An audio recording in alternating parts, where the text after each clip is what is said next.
An injury to an important Buffalo defender may have just changed everything about the Week 2 game between the Jets and the Bills. Locked On Jets starts now.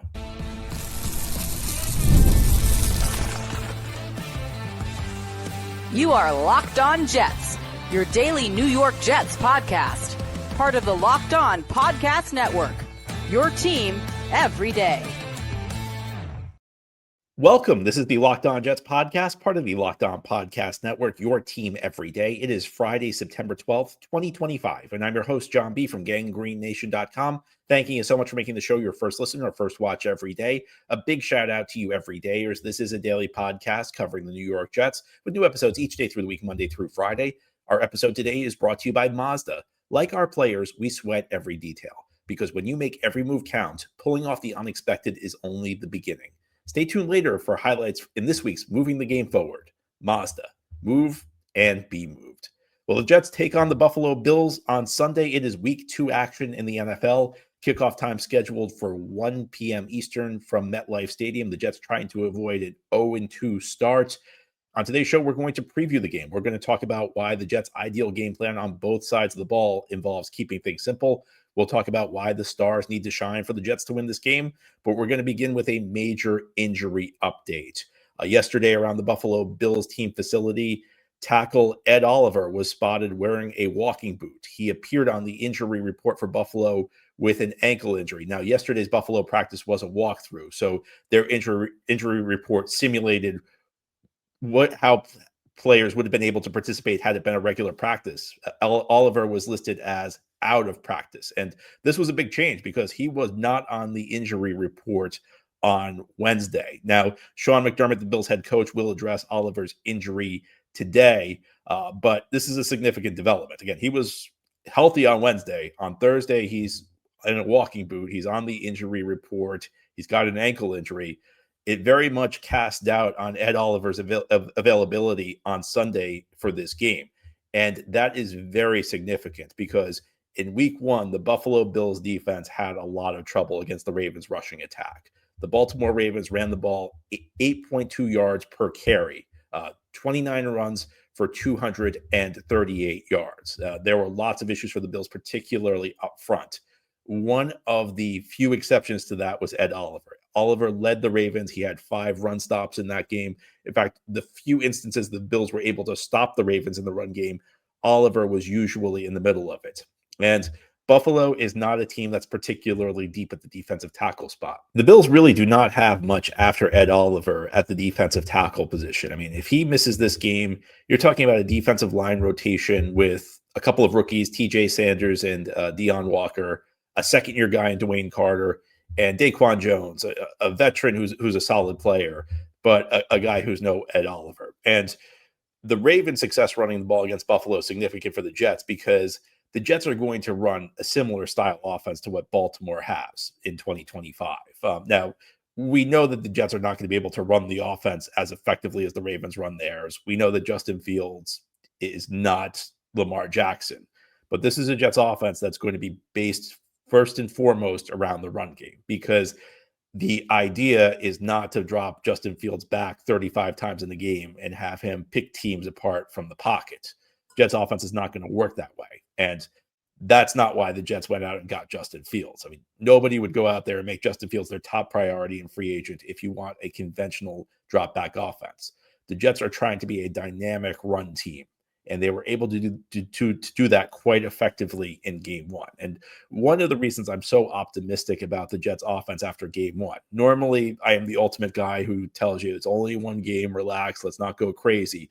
But this was an exception. And the reason it was an exception for me is that the formula the Jets laid out in the offseason, the way the Jets moved the ball, the way they were talking about how we're going to move the ball in the offseason, that's what happened in Week 1. The Jets, and we've spent year after year, the Jets telling us about these grand plans about how their offense is going to work, how every part of their team is going to function, and then you get to the regular season and nothing works as intended. This was the first time in recent memory the Jets laid out a plan for you in advance, and we got to Week 1 and things actually worked as intended. And it began with that offensive line. The interior of the Jets offensive line, which had just been shuffled a few days earlier because of the Elijah Vera Tucker injury. Joe Tippmann, who thought he was going to be starting at center, sliding to guard. Josh Myers, who seemed like he was going to begin the year as the backup, stepping up at starting center. And those guys looked like they had played together for years against a very, very talented Pittsburgh defensive front. And then the two tackles, Olu Fashanu did have some issues in pass protection against Pittsburgh, against Alex Highsmith. Alex Highsmith's a very good player, but Olu was actually able to move some people in the run game. And then Armand Membu, who the first round pick, who had about as good of a debut as any rookie tackle in recent memory. When you look at his production, not allowing a single pressure, when you look at the film where he more than held his own. And when you consider the competition going up against TJ Watt, a guy who, as long as he's healthy, is like an automatic candidate to be a defensive player in the defensive player of the year discussion. This is a Jets offensive line that looked really good in week one. And Breece Hall, one of the things I've been talking about all week, I'm going to mention it again. It's not that Breece Hall had a big game. We've seen big games for Breece before. But over the last couple of years, and I think maybe part of this can be explained by how much the Jets offense has struggled, how much the Jets have leaned on Breece for big playability.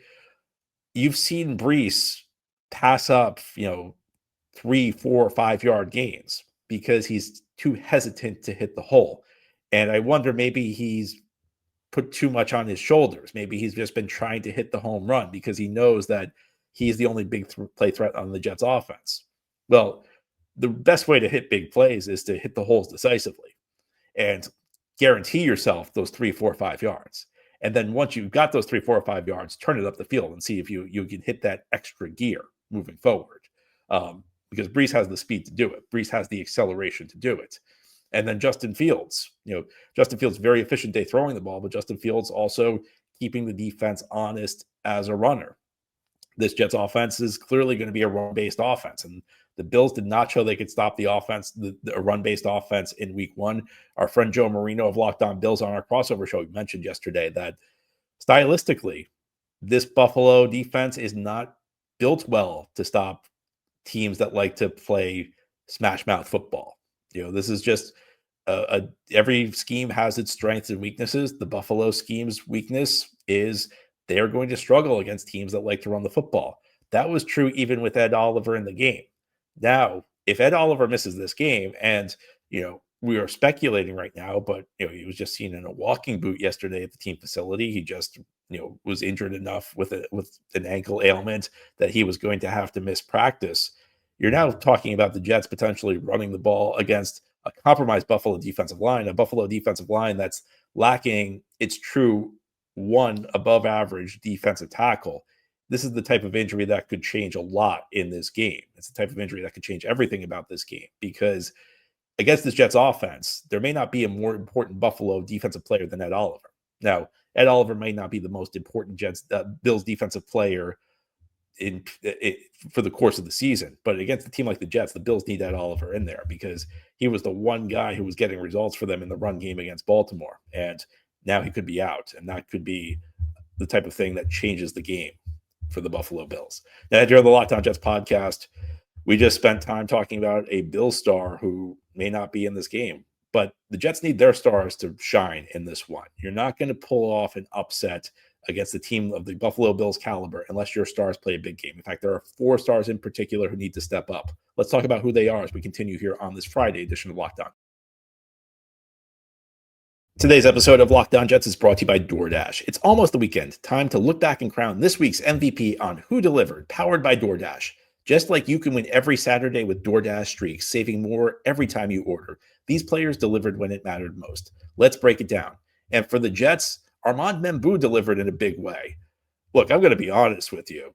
I was getting ready this week to try and calm some nerves about Armand Membu because I figured he was going to struggle against TJ Watt. I mean, who would not think that a rookie would struggle in his first game against TJ Watt? Well, Armand Membu was great. He didn't allow a single pressure facing one of the best pass rushers in the NFL. It shows that he has a very bright future for the Jets. And just like Armand Membu delivered for the Jets, DoorDash delivers your Saturdays. With DoorDash Streaks, you save every Saturday you order. Stack it up all season, and you can save up to $250, including $100 in DoorDash credits. Order this Saturday. Keep the streak alive. Fuel your game day only with DoorDash. Terms apply. Promo period through November 18th. Today's episode of Locked On Jets is brought to you by FanDuel. The NFL season is here, and FanDuel is making sure you're ready for kickoff with a can't-miss offer. Right now, new customers can bet just $5, and if your bet wins, you'll get $300 in bonus bets to use across the app. FanDuel fits however you like to bet. Player props, building a same-game parlay, or even jumping in live as the action unfolds. It makes every game more exciting, whether you're watching the Jets or just keeping an eye out on your fantasy lineup. It's quick, easy, and the best way to add a little bit more energy to Sunday. So let's think about this Sunday. Buffalo coming to the Meadowlands for an AFC East matchup. The Bills currently 6.5-point favorites on FanDuel. That's no surprise. Bills are expected to be in the running as one of the top Super Bowl favorites in the AFC this year. And this game has an over-under of 46.5 points. So are you ready to play? Download the FanDuel app now by visiting FanDuel.com to get started. That's FanDuel.com to place your first $5 bet. Thank you so much for making Locked On Jets your first listen or first watch every day. And a big shout out to you everydayers. This is a daily podcast covering the New York Jets with new episodes each day through the week, Monday through Friday. The Jets host the Buffalo Bills this Sunday at Life Stadium. Jets trying to avoid an 0-2 start.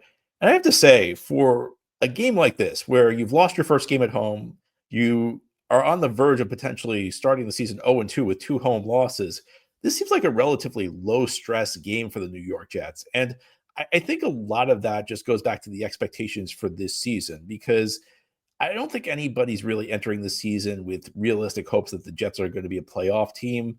And I don't think that's the way success is viewed for the Jets. I think that people are more focused on, first of all, this team playing incredible football, but second of all, this team getting better as the season goes forward. So the rare instance where an 0-2 start with 2 losses at home may not be such a big deal, but the Jets want to win games. And the Jets want to pull the upset here. Pulling an upset here would be a big statement to the league. I think that there are really 4 key Jets players who need to step up. And these are guys who are viewed as the stars of the team. And I think that when you're playing a Super Bowl contender like Buffalo, you're probably not going to like luck into a win. Usually, if you're going to beat a team like the Buffalo Bills, you need your stars to shine. So there are 4 guys I have my eye on. And number 1 is a guy who I think looked week 1 like a potential bounce back player. That's Sauce Gardner, who just got the new contract. He pretty much shut down DK Metcalf when he was on Metcalf. He followed Metcalf around. According to Next Gen Stats, he was on Metcalf around 90% of the time. Metcalf did not get a lot when Sauce was covering him. Metcalf made a few plays on some screens in the handful of instances he got away from Sauce, but Sauce did the job on DK Metcalf. This looked much more like the Sauce Gardner of 2022 and 2023 than the Sauce Gardner of 2024, who struggled a little bit.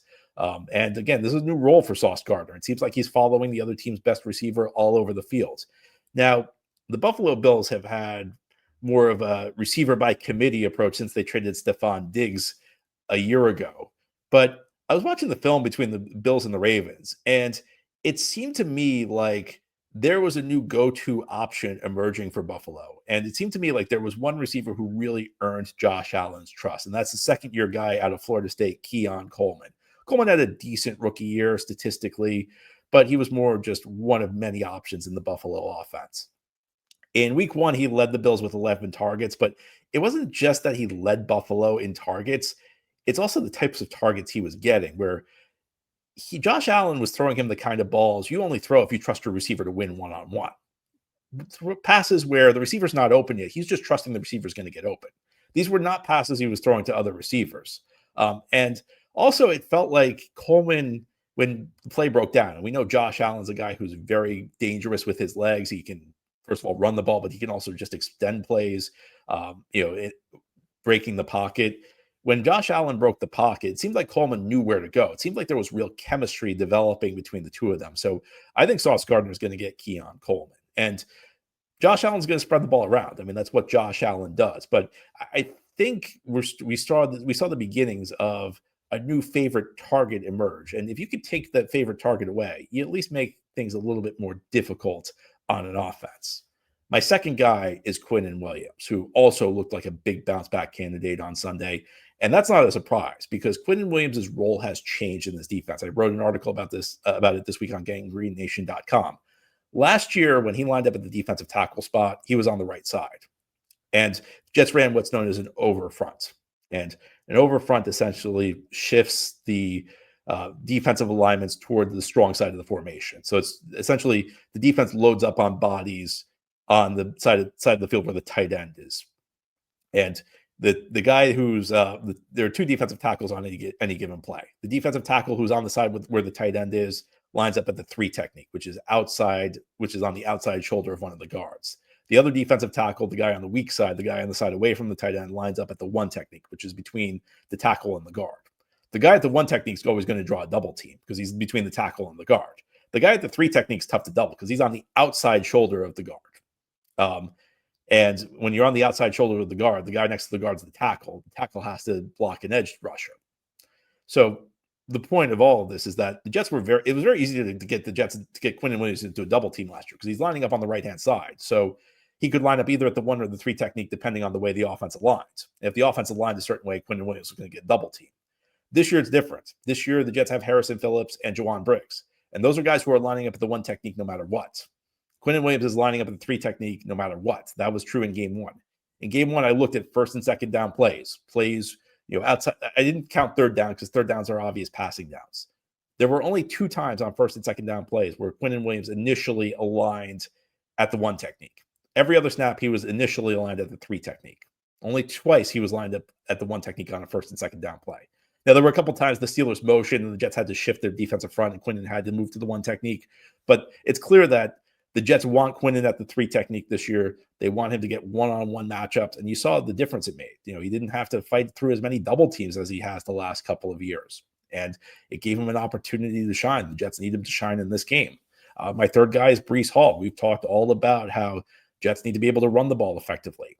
And we've talked a lot this week about how different Breece looked. And Breece spent the offseason showing a lot of humility. If we're going to be honest, a lot of guys, when they see teammates who were drafted the same year as them get extensions and you don't get one, a lot of guys would be upset. Breece handled it with maturity. He handled it the way you want it handled. He said, you know what? I got to go out and earn my money. And in week 1, he looked like a motivated guy. In week 1, he looked like a guy who is focused on earning money. And I've talked all week about this. It's not just the results, because we've seen results from Breece before. It's the style with which he ran. He looked like a different back. He looked like that back we saw in 2022. You remember when Breece was a rookie, he looked like a dynamic runner. And he has shown flashes of that the last couple of years. But he hasn't looked like the back from 2022, that guy who could be maybe one of the 5 best backs in the NFL. I don't want to get ahead of myself and proclaim Breece Hall an elite back. I don't want to get ahead of myself and proclaim that the Jets should give Breece Hall a ton of money this offseason. But Sunday's game against the Pittsburgh Steelers was really the first time I looked at Breece and I said, that's a guy who could be a difference maker since his rookie season. And my fourth guy is going to be Garrett Wilson. And we know the Jets are going to focus primarily on the run, but they are going to have to throw. This is not going to be like the single wing. This is not going to be the wishbone. You're not going to run the ball 100% of the time. And unfortunately, one of the few negative developments for the Jets in week 1 on the offensive side of the ball is nobody really stepped up as the number 2 receiver. Josh Reynolds did not play a good game. There was a ball in the final series he could have caught that would have made a difference. Allen Lazard was a healthy scratch. Tyler Johnson, made a couple of plays, I guess. Arian Smith was really a non-factor. Jets still don't have that number 2 receiver spot figured out. And that means that there is more pressure on Garrett Wilson to deliver. Now, fortunately, as he's done through his career, Garrett Wilson continued to deliver. And this role is nothing new for Garrett Wilson. Aside from those 3 quarters of a season last year with Devontae Adams, there's never really been a good partner for Garrett Wilson. Garrett Wilson's always kind of been a one-man band. He's always had to do it on his own. He's never really had a lot of help. So, teams roll their coverage towards Garrett. They try and create obstacles. They try and jam him. They try and, shove him in the first 5 yards of his route. It's nothing he's not used to. But for this passing game to work until somebody steps up as the number 2 receiver, there's a lot on Garrett Wilson each week. Garrett Wilson really can't have a game off because the Jets don't have another reliable target to throw him the football. And even the tight ends last week, Ruckert had a few catches on third down to move the chains.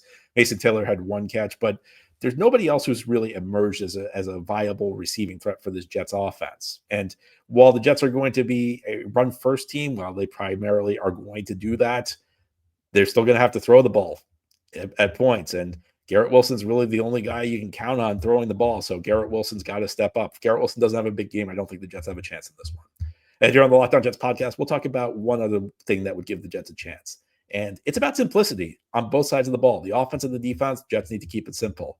I'll explain why as we continue here on this Friday edition of Locked On Jets. This episode is brought to you by Mazda's Moving the Game Forward. For those who believe it's not just about playing the game, it's about redefining it. There are moments that do more than put points on the board. They move crowds, move culture, and keep moving the game forward. This episode is brought to you by Mazda's Moving the Game Forward. For those who believe it's not just about playing the game, it's about redefining it. There are moments that do more than put points on the board. They move crowds, move culture, and keep moving the game forward. This week's moment that moved the game forward is the play of Justin Fields. The Jets' new quarterback played a fantastic opener against the Pittsburgh Steelers. So much of this Jets season will come down to how well Justin Fields played. Well, in week 1, he averaged 9 yards per attempt. He led a Jets offense that put 32 points on the board, and the Jets offense that only punted twice. We have not seen many good Jets offenses through the years, and the Jets have struggled a lot at the quarterback position. That week 1 performance by Justin Fields gives us hope that maybe the Jets offense can keep moving forward. When you follow what moves you, the unexpected is only the beginning. And just like there's more to every highlight, there's more to a Mazda vehicle. Mazda, move and be moved. This is the Locked On Jets podcast on this Friday. We're getting ready for week 2 action. The Jets will host the Buffalo Bills Sunday at MetLife Stadium. Jets looking to avoid an 0-2 start, and not only an 0-2 start, an 0-2 start at home.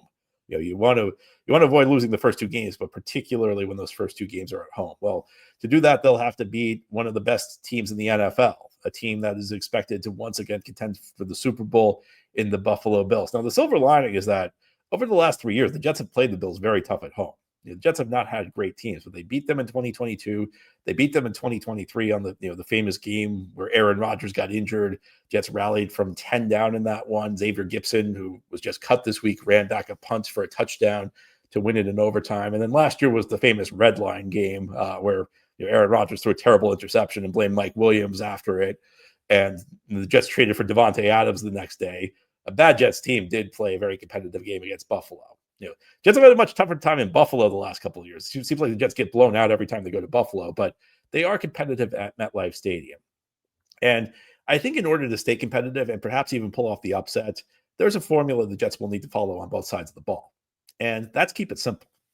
Now, you watched game 1 against the Pittsburgh Steelers. What you saw was a Jets defense that was busting coverages left and right. And I think some of this may go to the system being a little bit too complicated in game 1 for these players. And look, there were lots of issues because Brandon Stevens just struggles one-on-one against most receivers. And it's also because Calvin Austin stylistically is kind of a bad matchup for him. Austin runs really fast. Stevens does not. But there were also a lot of coverage busts where it just felt like maybe the scheme was a little too complicated for the players, that they're not quite used to it. I mean, I saw 2 plays where Stevens busted a coverage just because he was in the wrong spot. I think he was in the wrong spot because he did, things were just moving a little bit too fast for him. Most people know about man coverage and zone coverage. There's actually a third type of coverage. It's called pattern matching. It's kind of a combination between the two. Essentially what pattern matching is you're not guarding a man or you're not guarding an area of the field. You're keeping an eye on the route combinations, and the route combination determines who you have. So essentially, you're watching the route combinations, and once a specific guy comes into your area, you take him man to man. So you kind of start in zone coverage, then someone comes into your area, you pick him up man to man. But you have to know the right guy, because the right guy could change depending on what the route combination is. And there were a couple times I think Stevens just misread the route combinations. And this may sound complicated. It is really complicated.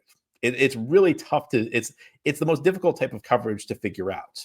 And the reason teams do it is it kind of gives you like a combination of the benefits of man and the benefits of zone. It's tough to play man coverage in this league with the rules. It's tough because it's so easy to throw a penalty flag on guys. And it's also easy for offenses to bunch receivers, create traffic. It's tough to cover a man. If you play zone, though, if you play traditional zone, you're only dropping to like a certain spot on the field. There are plenty of holes in the zone for the offense to exploit. So what pattern matching does, it kind of gives you the best of both worlds. It's more difficult to create traffic off the line of scrimmage by putting a bunch formation or running a bunch of rub routes because you're starting in zone, but then you pick up a guy in man, so there aren't as many holes. The problem is that if you misread it, if you take the wrong guy when he comes into your area and then another guy runs into your area, you're really leaving yourself exploited. And you saw that happen over and over with the Jets on Sunday. And I think that, maybe you got to run some more traditional coverages, more just straight man, more just straight zone, and particularly straight zone rather than pattern matching, because I don't think the Jets are quite there yet as a pattern matching team. Another thing was I felt like part of Michael Carter II's issues were based on him not being entirely comfortable, maybe having a little bit too much on his plate, because the Jets used Carter to fake blitz a lot on Aaron Rodgers, and he frequently got himself out of position. He was kind of that guy who was like kind of creeping to the line of scrimmage as though he was going to be a fake blitzer. I think they were trying to mess with Rodgers, and I think that Carter, maybe that was a little bit too much on his plate because he kind of struggled to execute his assignments like after the plays where he did that. If you look at the bad Michael Carter II plays, they were almost all on plays where he was fake blitzing before the snap, and then he dropped to the wrong spot, or he took a bad angle. I think that you've got to keep things a little bit simpler for these guys, particularly when you're implementing a new scheme. So the summary version of that is maybe things were a little bit too complicated on defense for the Jets in week 1, and you got to try and simplify things because even if the defense is even if the defense is simpler, and simpler defenses are easier to attack than more complex defense, it's better to run a simple defense effectively than to bust a more complex defense. And on the offensive side of the ball, I also think the key is keeping it simple. Look, the Jets are going to have to throw the ball, as I mentioned earlier. This is not going to be a wishbone team. This is not going to be a single wing team. You're going to have to throw the ball, but this is a Buffalo defense that really, really struggled last week against the run. And they may be going without one of their top run defenders this week because, again, Ed Oliver is injured. And Sean McDermott, the Bills head coach, will update the media on Friday. But when you hear a guy's in a walking boot on Thursday after being healthy on Wednesday, that seems like an ominous sign.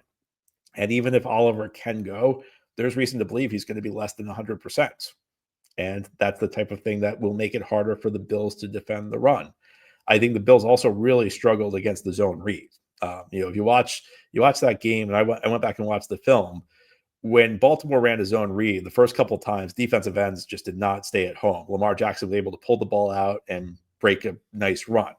The Bills then used the technique which is known as scraping. So on the zone read, you're essentially leaving the guy at the end of the line of scrimmage unblocked on most plays. You're leaving a guy unblocked, and the quarterback puts the ball out for the running back, and you essentially read the unblocked guy. If the unblocked guy looks like he's going to go for the running back, the quarterback pulls it. If the unblocked guy stays at home and is playing, essentially guarding against the quarterback, pulling the ball and running outside, you hand it off to the running back. There's a technique teams use called scraping, where the unblocked guy runs straight at the running back to force the quarterback to keep it, and then you loop a linebacker around to take the quarterback. Well, when Buffalo did that, the Ravens had an answer. They had Mark Andrews block the linebacker who was looping around. So Buffalo really hasn't shown they can stop the zone read at all this year. They haven't shown they can stop the conventional run game either. So, the Jets should not come out throwing the ball. Now, I'm sure Sean McDermott's been drilling his team all week on stopping the run.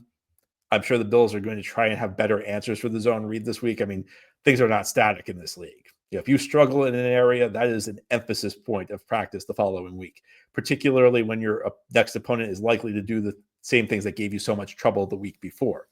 But you have to, in the NFL, you also have to prove that a team can stop something. The Bills did not show that they could stop the run in week 1 against Baltimore. So it's up to the Jets to force the Bills to show they can stop the run in week 2. Jets are built to be a run team this year. Jets are going to run the ball early and often. And as we discussed earlier, stylistically, Buffalo's weakness on defense is stopping the run. They are just not built to do it. And it is a passing league. So, if you have to prioritize one of the two, you're always going to prioritize stopping the pass. It gives an unconventional offense, though, a bit of an edge because teams in this league are not built to stop run-heavy attacks. So the Jets building a run-heavy attack this year, kind of zigging while the rest of the league is zagging, is the type of thing that potentially could make their offense more effective and their offense more difficult to play against. So keep it simple, commit to the run, force the Bills to stop it. Anyway, that's all for today's episode. This has been the Locked On Jets podcast, part of the Locked On Podcast Network. Your team every day is our motto. As always, if you enjoyed the show, hit the subscribe button where you're watching or listening so that you'll never miss an episode. If you enjoy the show and are listening on a podcast source, give it a 5-star review. If you're watching on YouTube and enjoy the show, give this episode a big thumbs up. Helps us out, helps other Jets fans find the podcast. Enjoy your Friday, everybody. Enjoy your weekend. We'll be back after the game to talk Jets Bills.